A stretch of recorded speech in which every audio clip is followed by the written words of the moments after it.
Au Sénégal, les catholiques représentent un peu moins de 5% de la population. Mais la communauté est très active dans le pays, que ce soit dans l'éducation, dans la politique ou encore dans les médias. Ici comme ailleurs, le choix du nouveau pape a surpris. Pour dire vrai, je ne connaissais absolument rien de lui. Il est sorti de nulle part, comme le pape François. Personne ne s'y attendait. L'essentiel que l'Église est un dirigeant, un pasteur qui nous permet de vivre notre foi.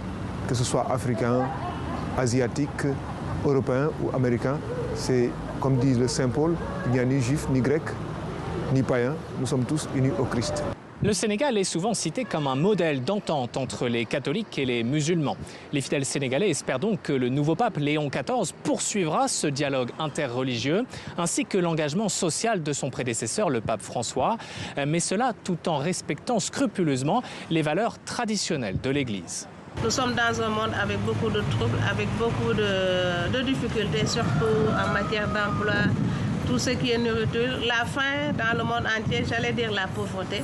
Je pense qu'il pourra apporter vraiment un soutien.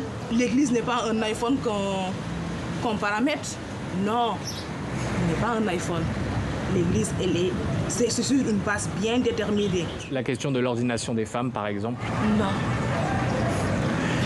Non. Beaucoup ici espèrent aussi une visite du nouveau pape. Le dernier pape et le seul à avoir foulé le sol sénégalais était Jean-Paul II en 1992.